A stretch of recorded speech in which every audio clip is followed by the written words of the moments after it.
Good morning, church family. It's wonderful just to come and share with you some of the news of what's going to happen over the next few weeks. As you all know, we prayed last night together as a leadership team and the finance team, and we really believe that we found God's heart for us over the next few weeks and to see how we will do the church service. Now, we all know that 100 and more people are not allowed to meet together, and so we want to come and submit to the government of this land and the laws of the land to honor the request that we do not meet together. So how we will do this is we're going to pre-record our messages, and we will make that available on Sunday morning for those that can go and click on a link and go and watch it.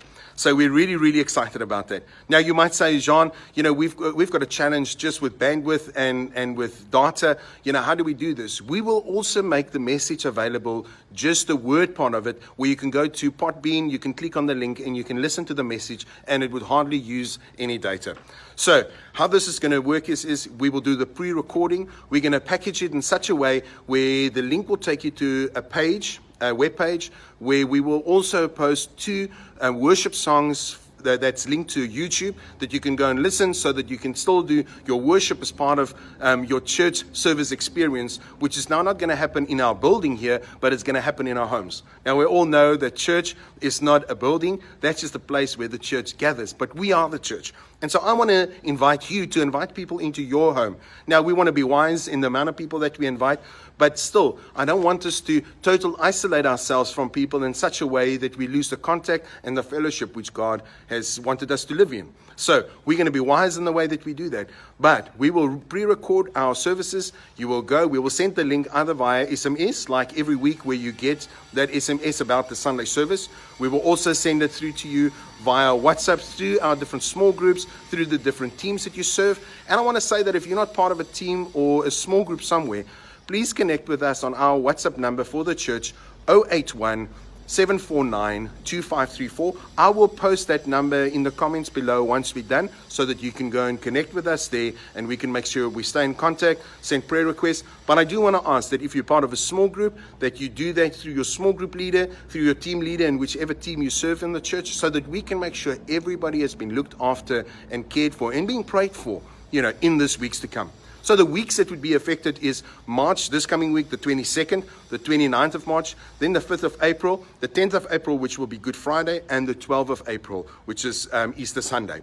So what we'll do is we will reassess according to what the government directs and the World Health Organization and locally in South Africa with what will happen after the 12th of April, and we will continue to communicate with you. So please make sure that you stay in contact with us. Watch our Facebook page where we will communicate all of this. We will send out links to different videos and announcements that we will make, so that we can make sure everybody is on the same page. So with regards to our giving, we want to make available again afresh just our bank details to you. So in the comments below, I will post a few links, not links, just information for you, telephone numbers. We have got two bank accounts. So the one bank account is our standard one, which everybody knows, with FNB. But then we've also opened a ABSA bank account, which is available here in Sedgefield if you want to go physically to the bank and go and deposit money. If you are looking for the envelopes for tithing and offering, they will be available with Peter Marie at the Dio Gracia coffee shop. So you can pick up that envelopes there, and you can give alternatively like you would normally on a Sunday in that way. So we're really excited. So that's the Sunday service. We're going to be covered. We will make it available, and you do not need to miss out on any of the messages to go and click. I do want to say that for those who don't have any access to the internet or to Facebook or to YouTube or whichever other social media in that sense, I really want to ask you, as part of this family, would you reach out to those who don't have access to that? Would you bring them along? Would you make yourself available to host them, maybe to come and watch with you? And in that sense, we do church together as a family. And then also some of the other things that will be affected is like our ladies' tea that's coming up on the 4th of April. That is just postponed, and we will make sure that we communicate with you the next time that will happen. Also, unfortunately, our Alpha gathering that's been happening on Tuesday evenings, that has been postponed until further notice, and until we reassess and just see how this has affected us and what will happen in the next month when we all get back together. For our Connect groups that meet weekly, We will also make available for every small group leader to decide for him or herself whether they want to continue meeting together, and then obviously put the necessary precautions in place to make sure that everything is clean and sanitized. But then also for those who attend the groups, you've got the choice whether you want to go or not. But please use wisdom in this. If you don't feel well, if you have any of the symptoms, flu-like symptoms, please stay at home, look after yourself, and make sure you protect yourself and those around you and that we don't spread it. Our men's meeting that meet on a Tuesday morning at 6:30, we have been postponed as well until further notice, once we know that things are in order and that we can reassess after the 14th of April. So please watch for any of the news, any of the announcements that's coming.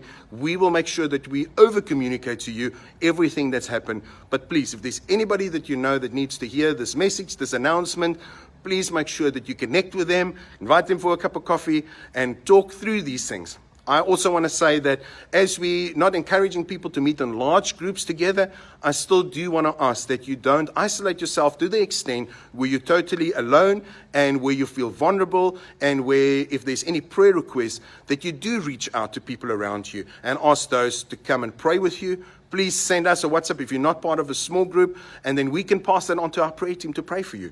So we're really excited to see what God's going to do in all of this. But in the same place, please, let's continue to pray for our country. Let's continue to pray for those who's been affected by the virus physically, but then also those who are being affected by this virus economically, because this has got a huge impact in our country. So let's continue to pray for our country, our community, for our church, for those around us, and then for the nations, because there are some devastating stories that are coming back, and we want to trust that God is going to do a miracle and that His name will be glorified in and through it all. I look forward to connecting with you in various ways, and let's see what God's going to do in the midst of this, what seems chaos. God's promise is that He turns everything around for the good, for those who love Him and who's called according to His purposes. God bless you. We love you. We care for you. And we look forward to seeing all that God's going to do in our lives personally and in our community. God bless you.